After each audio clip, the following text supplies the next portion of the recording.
All right. So I've been off the scene for a hot minute, but this week something really good happened. Football began. We're back. Preseason has begun. My team, the Jets, I'm a Jets fan. We play tomorrow. We got Gino. He's probably going to most likely be, well, he will be our starting quarterback. But this is what I want, and this is what I want for this season and my predictions for this season. I want us to do what the Jets do best. And, all to the Jet fans who are probably going to be like, what are you talking about? Yeah, that's lose. That's goddamn it. That's right. Lose some games. Because guess what? This upcoming draft, I know it's early in the season. I'm not supposed to be thinking this way, but guess what? We have a chance. We have a lot of good parts around us this year. A lot of good parts. This coach is going to suck. Gino, you got the Raiders a number one pick last year. Can you get us a number one pick this year? That's the question. Can you deliver and get us a number one pick this year? And if you do, the best thing about that is that we're in a great situation. There's probably going to be at least maybe like top 5 to 6 good quarterbacks coming out this year out of college. And this year I will be paying close attention to these guys, all of them, from Manning, Dante, CJ, all of them. I'm paying attention to all these guys. I want to make sure and see who we're going to get. Last year I was concerned because we had the second pick and I wasn't impressed with Dante. I'm happy he went back. So maybe another year under the helm will help him out.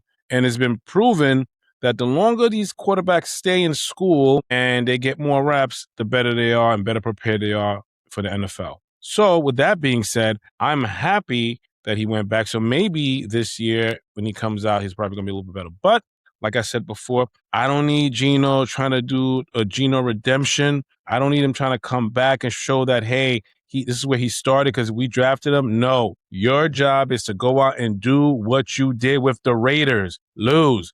Okay, make it look interesting and lose. We need picks. We got picks next year. We need to finish really bad and pick some players up. No, this sucks. I know this is bad because every year I get motivated. I get happy. I start getting excited thinking maybe there's hope. We make the playoffs because you get into the playoffs, you never know what's going to happen. But realizing faulty logic because guess what? I don't think our coach is that great. And another thing, when he gets fired, which I don't want, I don't like people to lose a job. Maybe he could switch over to the defense, but the defense was even good last year. We didn't even get one interception last year.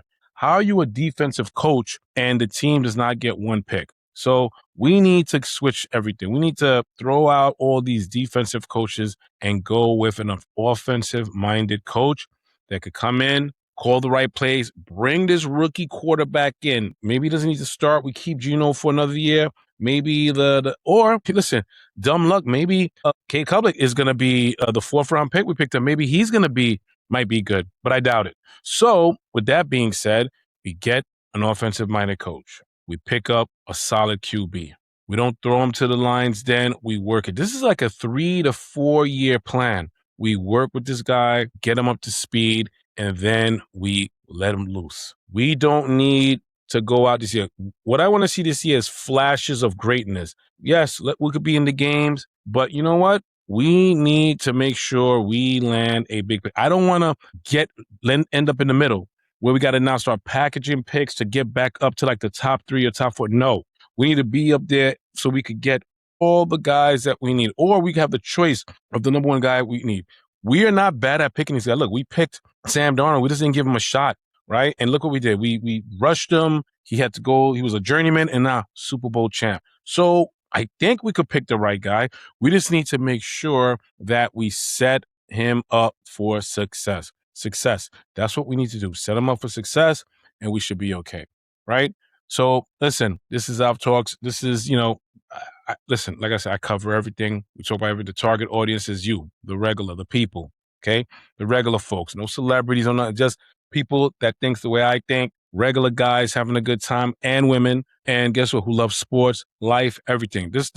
I cover everything. But right now, what's on my mind are these Jets. Okay. And tomorrow I'm going to get to see an example of what these guys are doing.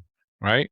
Like the coach, I don't know, like I said, I'm disappointed. It was his first year. It wasn't really good. He's going to he's going to be pulling players because he wants to win. He knows his job is on the line, but maybe he wasn't ready for the role. I don't know.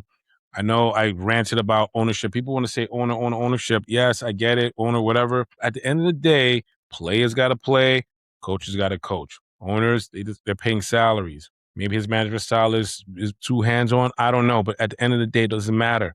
If you're a coach in the league, you want to win games. If you're a player on the league, you want to win games. So a lot for us to look at, Jet fan, Jet Nation. We need to check this out and see what happens. I know this is a negative spin, but I'm not getting gassed up like I do every year. It's not happening. I'm not going to get gassed up like I do every year. And then all of a sudden, big disappointment. I'm going in and out of work, looking at the fellow Jets fans, looking at everybody else, taking the abuse, not happening. 'Cause I'm expecting the abuse. I know what the plan is. In my head, this is the plan. If we stick to the plan, I won't be disappointed. I'll be happy because I know at the end of the day, we're going to land the jackpot.